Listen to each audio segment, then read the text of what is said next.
Dear students, approach IAS में स्वागत है आपका। हमने पिछले वीडियो में चर्चा किया था आर्ट एंड कल्चर के बारे में और उसके सिलेबस के जो दो भाग हैं, एक पारंपरिक ट्रेडिशनल और दूसरा करंट। हमने दोनों के स्ट्रैटेजी रणनीति के बारे में चर्चा किया था। आज हम लोग चर्चा करेंगे कि कौन सी पुस्तक पढ़ा जाए और क्या रणनीति होनी चाहिए ये ट्रेडिशनल और करंट पढ़ने का, और कम से कम समय में कैसे आर्ट एंड कल्चर का जो पोर्शन है, क्योंकि हम लोग अभी प्री को समाप्त करने का प्रयास करेंगे, चूँकि 2020 का प्री भी है और पता है आपको कि लॉकडाउन की वजह से अभी पता नहीं चल रहा है कि यूपीएससी ने एक नोटिफिकेशन दिया भी कि 3 मई को वो डिसाइड करेगी कि प्री का जो डेट है वो वही रहे 31 मई का या आगे बढ़ाया जाए। तो हम लोग तो फिलहाल 31 मई को ही मान के चलें। मेरी जो रणनीति है वो है कि आज एक स्ट्रेटजी बताया जाए, किताब। इसके बाद कल से जो है आर्ट एंड कल्चर पे मैं लगभग 12 से 15 वीडियो जो है मैं आर्ट एंड कल्चर को समाप्त करने का प्रयास करूंगा, करंट सहित, करंट के साथ, ताकि आपको वहाँ पे जो 7-8 प्रश्न होंगे यूपीएससी प्री में आर्ट एंड कल्चर का, वो आप कवर कर सको। यहाँ एक और चीज़ है, इसे केवल आर्ट एंड कल्चर मत समझिए। ये मैं बताना चाहता हूँ कि जैसे मैं सिलेबस की चर्चा किया था तो मैंने बताया था आपको कि जैसे कला, धर्म, कला और संस्कृति। तो संस्कृति में मैंने जैसे बताया धर्म के बाद दर्शन, दर्शन के बाद साहित्य।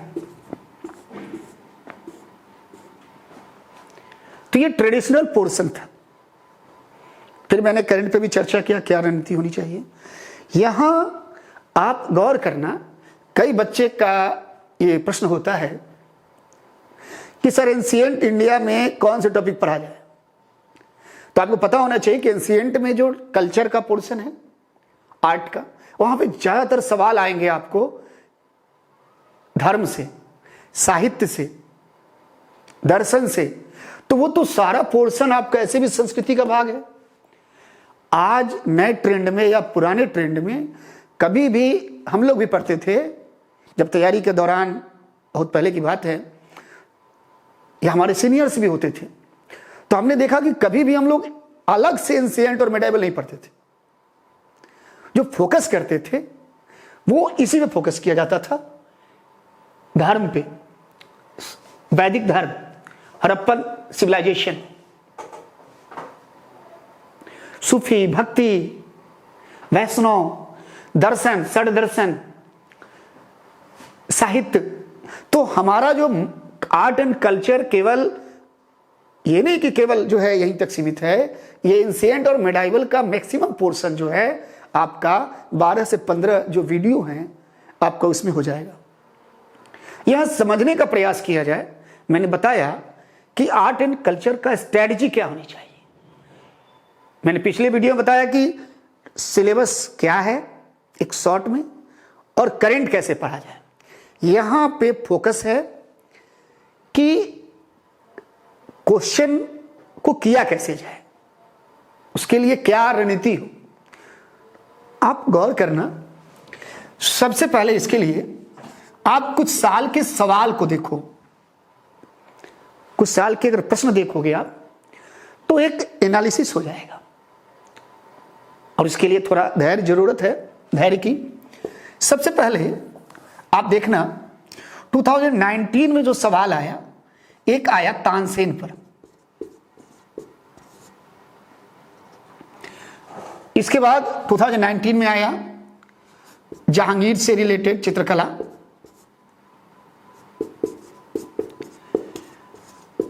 फिर आया महायान, जो बौद्ध धर्म का एक संप्रदाय है, उसकी विशेषताएं आई। फिर आया एक स्टेटमेंट आया निम्बार्काचार्य, और दूसरा आया कबीर और शेख सरहिंदी।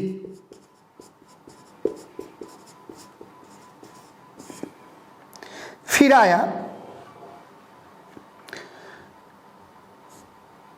पंढरपुर,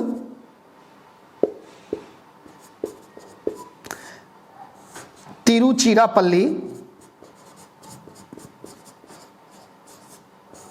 और हम्पी। ये किस नदी के किनारे है, नदी की अवस्थिति आई। फिर आप देखना जो क्वेश्चंस हैं, ये सारे जो क्वेश्चन है तानसेन चर्चा में था, सम्मेलन हुआ था। जहांगीर से जो सवाल थे वो सवाल यह थे कि जहांगीर किस मुगल शासक के समय जो चित्रकला है वो मानचित्र चित्रकला से एल्बम में परिवर्तित हुआ, तो जहांगीर था।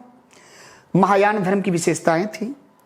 कबीर का इसलिए सवाल आए क्योंकि प्रधानमंत्री गए भी थे, वहां सम्मेलन हुआ था।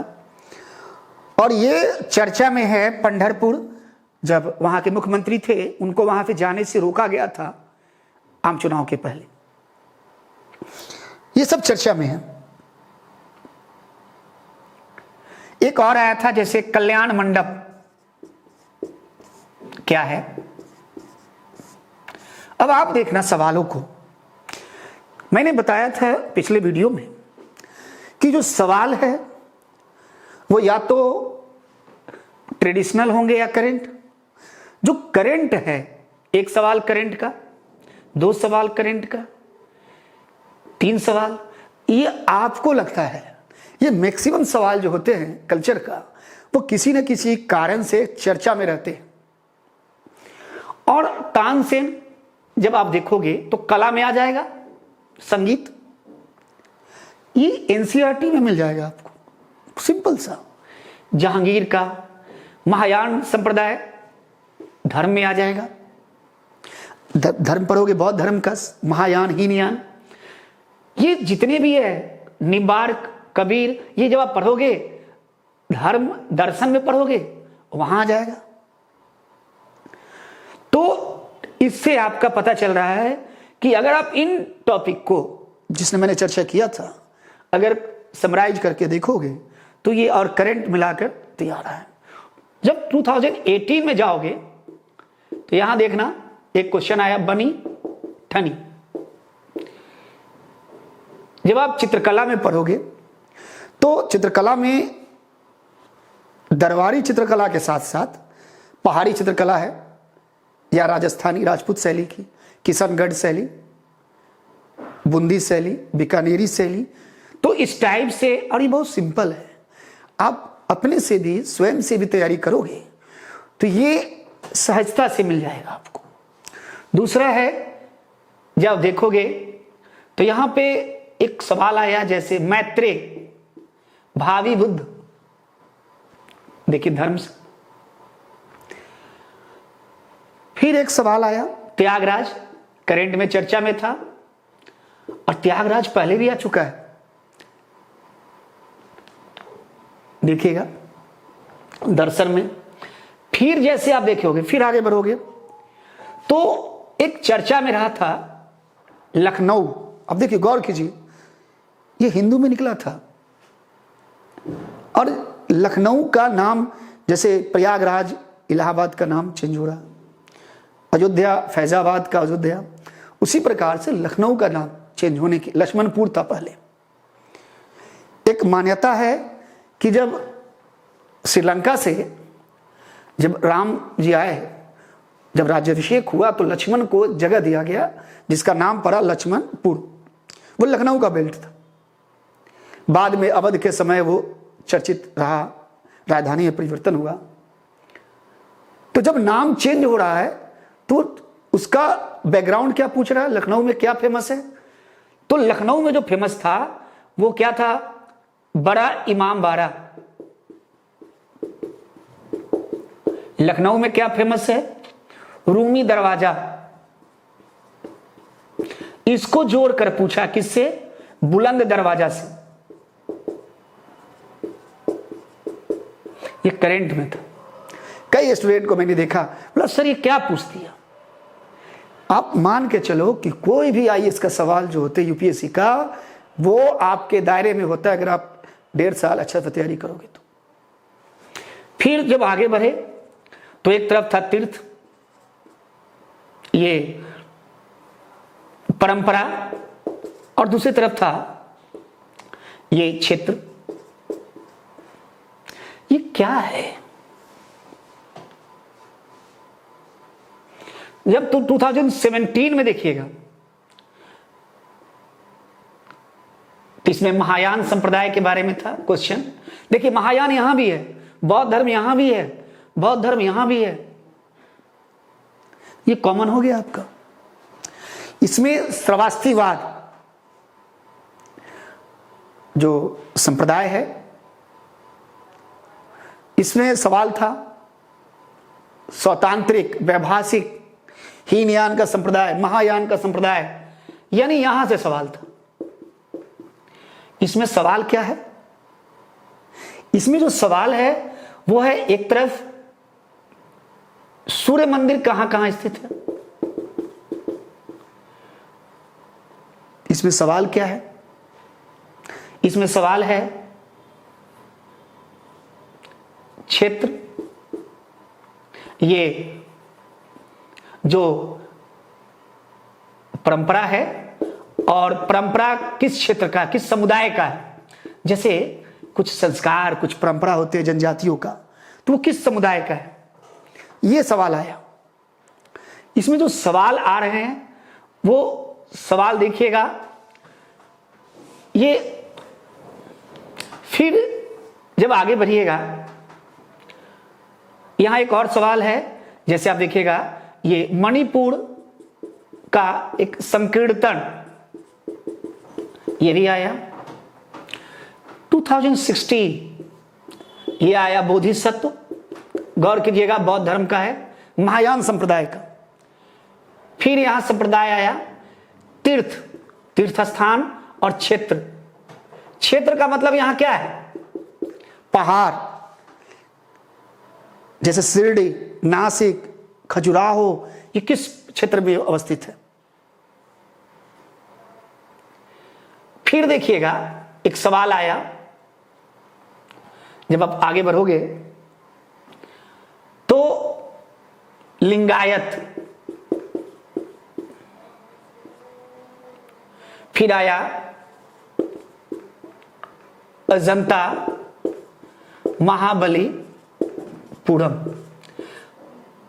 अब देखिए अजंता महाबलीपुरम फिर कहां चला गया? कला में। लिंगायत कहां चला गया? दर्शन में। और धर्म, शैव धर्म का एक संप्रदाय है, यह चर्चा में था। इसने पिछले बार भी चर्चा में था, सुप्रीम कोर्ट में इसने एक पिटीशन दायर किया कि मुझे धर्म की मान्यता दिया जाए, हालांकि वो खारिज हो गया। ये उस समय भी चर्चा में था। तीर्थ क्षेत्र और बोधिसत्व। 2015 का देखिए, इसमें जब आप देखिएगा तो इसमें आया फिर वही बात, क्षेत्र, तीर्थ। एक तरफ दिया क्या? फिर पहाड़, जिला, इस टाइप से था। और एक तरफ था पुष्कर, ओंकारेश्वर, श्री सैलम, ये कहां अवस्थित है? फिर जब आप देखोगे,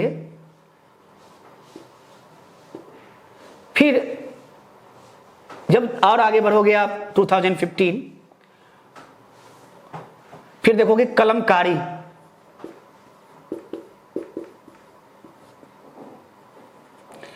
चित्रकला है क्षेत्रीय। फिर जब आगे बढ़ोगे तो आया धौली के बारे में, चट्टान, भुवनेश्वर के बारे में आया, उदयगिरी के बारे में आया। 2014 में एक तरफ मठ, दूसरी तरफ घाटी था। पंचायतन,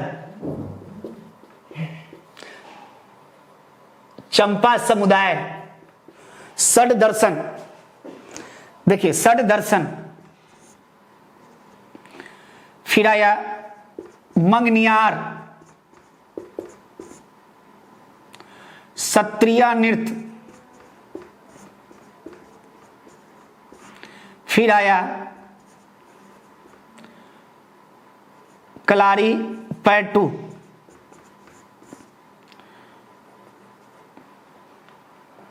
ये क्या है? आप बोलोगे मैं क्यों बताया ये? क्योंकि जब तक मैं बहुत सारे बच्चों मिले, मैंने पूछा कि आप कहते हो कि कल्चर कैसे पढ़ा जाए, क्या आपने सारे प्रश्न को एनालिसिस किया? थोड़ा सा समझ में नहीं आ रहा है, आप गौर करना, मैं ज्यादा नहीं लूंगा। अब देखिए सत्रिया नृत्य, कला में मैंने क्या बताया था? नृत्य है, कला का एक भाग है, नृत्य आ गया। मार्शल आर्ट, आप जब कला में पढ़ोगे तो आ जाएगा। षड दर्शन, दर्शन में आ जाएगा। मंदिर का एक वर्ड है, पंचायतन शैली है मंदिर का, कला में आ जाएगा। मठ करेंट में चर्चा में था और कला में आ जाएगा। यहां भी देखिएगा, ये चित्रकला में आ जाएगा, ये आर्ट मूर्तिकला में आ जाएगा। ये जितने भी आपको कैटेगराइज करोगे, और एक सबसे बड़ी चीज एनालिसिस कीजिए, क्या है? फोकस करना है किस पे? आप एक तो विगत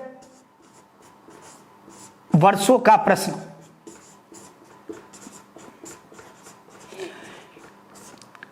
इसका अध्ययन कीजिए जरूर। ये क्यों? इससे आपको दो चीज पता चलेगा। ट्रेंड क्या है? एक तो लाभ होगा कि कई बार रिपीट भी होता है। जैसे 1995 का एक सवाल है, द्रविड़ बेसर शैली। द्रविड़ बेसर क्या है और नागर क्या है? मंदिर शैली है। तो ये 2012 में भी आया, सेम सवाल। एक महायान संप्रदाय की विशेषता था, सवाल पूछा था। और जब एग्जाम हुआ तो कुछ बच्चे आए, बोले कि सर क्वेश्चन रिपीट हुआ, दो क्वेश्चन। हम बोले कैसे? तो मेरे लिए तो पता है, बच्चे के स्तर पे कहाँ पता होता है जब तक वो समझे नहीं, प्रैक्टिस नहीं करे। तो बोला कि सर द्रविड़ नागर ये तो 1995 में भी पूछा था, फिर पूछ दिया। और 96 में पूछा था महायान संप्रदाय की विशेषता, वो 2012 में ही पूछ दिया सर, 12 का पेपर था। तो हम बोले चलिए अच्छी बात है। तो अब वही बच्चा जब उसके जूनियर थे, उसको बताया था, उसमें से कुछ बच्चे उसमें भी थे। तो 2015 की बात है, 14 वाला सवाल जो था कि महात्मा बुद्ध थे, उनसे रिलेटेड कौन कौन सा स्थान है, जैसे मगध था, अवंती, गांधार, यह सवाल था। फिर सवाल रिपीट हुआ 15 में। तो कहने का मतलब एक ही हो रहा है, और नहीं भी होगा तो पता तो चलेगा ट्रेंड क्या है। एक तो रिपीट, दूसरे पता चल रहा है। कैसे पता चल रहा है देखिएगा। मैं 2010-11 में जब बच्चों को बताता था कि मंदिर अगर पूछे तो मंदिर के साथ देखिए कि जिला कौन सा है। अब गौर करना, इस ट्रेंड में आप नहीं पढ़ते हो। आप कहीं का भी नोट्स देख लो, कहीं का भी कुछ देख लो, हमारी कमियां हैं। और खुद भी करो, आप मंदिर किस नदी के किनारे है, किस पहाड़ के किनारे है, पहली बार जब पूछा गया, अब तो आसान है, आप एनालाइज कर सकते हो, लेकिन पहली बार। तो रणनीति का मतलब ये होता है कि केवल जो आ चुका है वो नहीं, क्या आएगा ये भी पता होना चाहिए। तो क्या क्या आएगा 2019 में देखिएगा, ये जो हम्पी तिरुचिरापल्ली या पंढरपुर करंट कब था, किस नदी के किनारे है। कई लोग बोलेंगे सर ज्योग्राफी जिसका अच्छा होगा बना लेगा, अभी तो पता भी तो होना चाहिए कि पंढरपुर कहाँ है, पता भी तो होना चाहिए आपको कि तिरुचिरापल्ली कहाँ है। 2000 जब आप आइएगा 15 में, तो वहां पे तीर्थ स्थान और पहाड़ पूछा, पहाड़िया, श्रीशैलम, ओंकारेश्वर, ये सब। और जब 2014 का देखिएगा सवाल, तो आपसे पूछा क्या, मठ मंदिर, अलची मंदिर समूह कौन सी लद्दाख घाटी, काबो मठ कौन सी घाटी में है। इसका मतलब घाटी पूछ रहा है, मंदिर पूछ रहा है, वो नदी पूछ रहा है, पहाड़ पूछ रहा है, जगह पूछ रहा है, शिरडी कहाँ है, कौन सा क्षेत्र, वो राज नहीं पूछ रहा है, जगह। खजुराहो कौन सा क्षेत्र में पड़ता है। तो अब भविष्य में क्या पूछेगा, ये नदी, ये सब तो पता होना चाहिए। इसके साथ साथ आप देखो मंदिर या तीर्थ स्थान के साथ साथ नदी, पहाड़ के अतिरिक्त जिला देख लो, कई नेशनल पार्क देख लो। कई बार होता है कि कोई नेशनल पार्क में भी या उसके निकट कोई मंदिर है। तो इस प्रकार से आप तैयार करो एक सवाल। तीसरा चीज है कि जब कोई मंदिर, मस्जिद, मठ, धर्म, दर्शन, कोई साहित्य अगर चर्चा में हो, तो केवल उस चीज को मत पढ़ो, आप उसके बैकग्राउंड को पढ़ो। यूपीएससी बैकग्राउंड पूछता है, कई बार वो सेम पूछेगा, मैक्सिमम टाइम वो बैकग्राउंड पूछता है। सपोज कर लो वो कोणार्क मंदिर चर्चा में था, उसने कोणार्क नहीं पूछा, उसने पूछ दिया कि सूर्य मंदिर कौन कौन है। अगर कोणार्क चर्चा में है तो कोणार्क की विशेषताएं के साथ साथ उड़ीसा में पुरी भी एक जो है उसका मंदिर है, नागर शैली का उदाहरण। 2 केंद्र है, पुरी और भुवनेश्वर। तो आपको पूरा उड़ीसा का एक मंदिर समूह जो है नागर शैली की, उसकी विशेषता पता होना चाहिए। अगर सपोज कर लो एक चर्चा में रहा श्रीनिवास गौड़ा कंबाला को लेकर, और उसमें उसने 142.5 मीटर का जो रेस था, उसने लगभग 13 पॉइंट कुछ जो है रिकॉर्ड बनाया, उसने बहुत चर्चा में था। अब आप श्रीनिवास गौड़ा के कंबाला के साथ साथ तमिलनाडु और दक्षिण भारत का जो और भी है, जैसे जल्लीकट्टू क्या है, और भी क्षेत्रीय जो खेल है, जो उत्सव है, उस पर ध्यान दे दो थोड़ा। यानी एक चीज और है कि आपको बैकग्राउंड पता होना चाहिए। यूपीएससी यही चाहती है, बहुत ज्यादा नहीं तो ठीक ठाक। जैसे आप देखिएगा अभी ये मामल्लपुरम डिक्लेरेशन हुआ, तो कई बच्चे क्या करेंगे, मामल्लपुरम डिक्लेरेशन देख लेंगे कि प्रधानमंत्री भारत के, चीन के राष्ट्रपति, और उसके अनुसार जो है रणनीति तैयार करेंगे कि हो जाएगा ठीक है। पल्लव काल का एक जो है स्थापत्य जो है उसका एक विशेषता है, एक टाइप है, उसकी विशेषता पढ़ लीजिएगा। नहीं, आप द्रविड़ शैली की शुरुआत हुई थी, पहली बात। दूसरी बात, ये मामल्लपुरम से ही एक लैंडमार्क है। द्रविड़ शैली का पल्लव काल से जाकर विकास कहां होता है, वहां से जाने के बाद चोल काल में, विजयनगर काल में, यानी द्रविड़ शैली का एक होलिस्टिक अप्रोच आप विकसित करो। बहुत तेज है। आप पढ़ के जाओगे, ये उसका बैकग्राउंड पूछ देगा। तो आपको यहां जो ध्यान रखना है, बहुत ज्यादा परेशान नहीं होना है। बहुत ज्यादा ये नहीं देखना है कि अरे सर ये तो बहुत ज्यादा हो जाएगा, कुछ ज्यादा नहीं है। आप देखिएगा नेक्स्ट वीडियो से कैसे मैं बहुत ही समराइज में, बहुत ही सहजता से आपको याद हो जाएगा यहीं पे। तो यानी विगत प्रश्न आपको एक देगा व्यू कि क्या आएगा, कैसे आया है, और ये जो जितनी भी चीजें हैं उसका एक बैकग्राउंड देखिए और फ्यूचर में क्या हो सकता है। जैसे एक और चीज बता रहे हैं, जैसे साहित्य में कई बच्चों का एक शिकायत होता है, सर ये साहित्य में सल्तनत काल में बहुत साहित्य है, मौर्य काल में, गुप्त काल में, क्या पढ़े सर? हम बोले यार सब तो नहीं संभव है।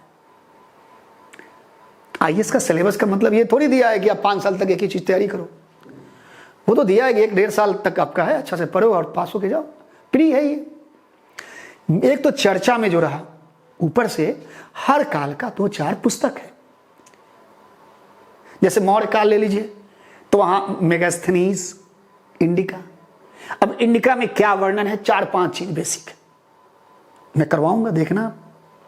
अर्थशास्त्र में क्या है, मौलिक चीज, क्योंकि एलिमिनेट भी तो कर सकते हो आप। वो ऐसा दे देगा आपको ऑप्शंस जो अपने आप एलिमिनेट हो जाएगा। फिर प्लिनी का नेचुरल हिस्ट्री जब जाइएगा मौर्योत्तर काल में, पेरिप्लस ऑफ द एरिथ्रियन सी। जब आप आगे जाओगे तो वहां भी मिलेगा कुछ पुस्तक, अल-बरूनी का। जब जाइएगा इब्न बतूता, रेहेला में क्या वर्णन है, बाबरनामा। तो ऐसी जो मुश्किल से 15-20 पुस्तक होंगे वो, और उसमें सब में 2-4-5 पॉइंट होंगे। इससे ज्यादा नहीं पढ़ना है। आएगा तो बनेगा उसी से, नहीं आएगा तो क्या जाएगा आपका, ये थोड़ा ध्यान देना है। इसके बाद दर्शन में साहित्य का बस वही एक है, संगम पे भी चूंकि चर्चा में रहा है संगम। दर्शन में षड दर्शन, कुछ नास्तिक दर्शन है। धर्म बता ही दिया हमने कि धर्म में पढ़ना क्या है आपको, हड़प्पा, वैदिक, बौद्ध, जैन, शैव, वैष्णव, गुप्त, सूफी, भक्ति, दक्षिण भारत का अलवाड़, नैनार और अकबर से रिलेटेड। इतना में आपका देखिएगा धर्म में आपका क्या है, महायान, सूफी भक्ति आ गया, इससे बौद्ध धर्म आ गया, त्यागराज दक्षिण भारत आ गया। इसके बाद देखिएगा बोधिसत्व धर्म से, लिंगायत धर्म से। इसके बाद ये भी बौद्ध धर्म से रिलेटेड है। इसके बाद देखिए पंचायत, ये जब यहां षड दर्शन में आ गया। नहीं, लगातार आप देखिएगा कि हर साल कुछ है जहां से सवाल अक्सर आ रहे हैं, उससे फोकस करना है। तो इस प्रकार आपको जहां तक पुस्तक की बात है, तो अगर आप एनसीईआरटी अच्छा से पढ़ोगे, एंशिएंट और मिडाइवल का, तो ये अपने आप हो जाएगा सर। एक नितिन सिंघानिया का ही बुक है, कई लोग प्रीफर करते हैं, लेकिन मेरा मानना है कि उससे सवाल नहीं बनेंगे आपके सारे। अगर आप चाहते हैं तो ले लीजिए, लेकिन आपको मैंने कहा कि 12 से 15 वीडियो में आपको हमेशा के लिए, चाहे आप उत्तर प्रदेश पीसीएस, कहीं का पीसीएस देना है, मैं एक बात बताना चाहता हूं, सिविल सर्विस का मतलब केवल आईएएस नहीं होता है। मैं कुछ भी पढ़ाता हूं, चाहे वो हिस्ट्री, चाहे वो कल्चर, कोई भी, तो उसका मतलब है कि सिविल सर्विसेज। मैं पढ़ाने के दौरान बता दिया करूंगा कि ये आईएएस में कब आया, पीसीएस में कब आया। मुझे सब याद है, सारे चीज कब आया, कैसे आया, क्या आएगा लगभग। तो सिविल सर्विस का मतलब सारे हैं। आप यह ध्यान देना है आपको कि नितिन सिंघानिया से सवाल कुछ आ जाएंगे, लेकिन आप सेटिस्फाई नहीं हो पाइएगा अगर थोड़ा पढ़ने का प्रयास कीजिए। 12 से 15 वीडियो में मैंने इतना कर दूंगा कि पीसीएस और आईएएस में सवाल गलत नहीं होंगे, बशर्ते आप करंट पढ़ते रहिए। दूसरी चीज, एक नया ट्रेंड में आपको ध्यान देना है, ये आधुनिक। आधुनिक का मतलब ये हुआ गोथिक शैली, विक्टोरियन शैली भी कहते हैं, मधुबनी पेंटिंग, मधुबनी पेंटिंग भी है, मंजूषा। तो ये अब इसको भी थोड़ा ध्यान दे देना है। मुश्किल से ये एक वीडियो का एक लेक्चर में खत्म हो जाएगा आधुनिक का। तो हमें इतना भी अगर फोकस कर लीजिएगा, कला, धर्म, दर्शन और साहित्य, तो आप अगर 6 सवाल होते हैं, 8 सवाल होंगे, तो आप 90% सवाल बनाने की स्थिति में होंगे। तो नेक्स्ट वीडियो से मेरा प्रयास होगा, सबसे पहले मैं शुरू करूंगा धर्म, फिर आऊंगा कला पर, जो कि सबसे अधिक सवाल आएंगे धर्म से, फिर कला से, फिर दर्शन और फिर साहित्य। तो नेक्स्ट वीडियो में मैं, और 12 से 15, मैं 12 बता रहा हूं, कॉपी कलम लेकर बैठिए। और मेरा प्रयास होगा कि जैसे ही 12 से 15 वीडियो हो गए, इसके बाद ये सारे आपको मिल जाएंगे PDF में, पेन ड्राइव में, जैसे चाहोगे, प्रिंटेड मिल जाएंगे आपको। तो यहां समझ लीजिए, नोट डाउन भी कर लीजिए, और जैसे ही लेक्चर का लास्ट होगा आपको सारे जो है वो मिल जाएंगे, करंट सहित। यही है। बहुत बहुत धन्यवाद आपका। हम लोग नेक्स्ट टाइम मिलेंगे। एक और चीज़, नीचे डिस्क्रिप्शन में जाकर लाइक और सब्सक्राइब कीजिए, है ना, वो आपके लिए भी और मेरे लिए, दोनों के लिए जो है। और कोई समस्या है, मैंने बार बार बताता हूँ कि ये केवल इसलिए नहीं कि लॉकडाउन है, इसलिए नहीं कि आपको पेपर देना है, बल्कि इसलिए ये किसी भी स्तर से ये नहीं होना चाहिए खाना पूर्ति कि सर आए, सर ने बताए, लेक्चर दिए, चले गए। नहीं, आपको अगर समस्या है तो आप लिखिए, पूछिए मुझसे, और मैं जब आऊंगा नेक्स्ट टाइम तो एक तो वहां प्रयास किया जाएगा, दूसरा प्रयास एट ए टाइम वहां पे आपका जो है प्रयास होगा कि आपके जो डाउट्स हैं, समस्याएं हैं, वो सॉल्व हो। बहुत बहुत धन्यवाद।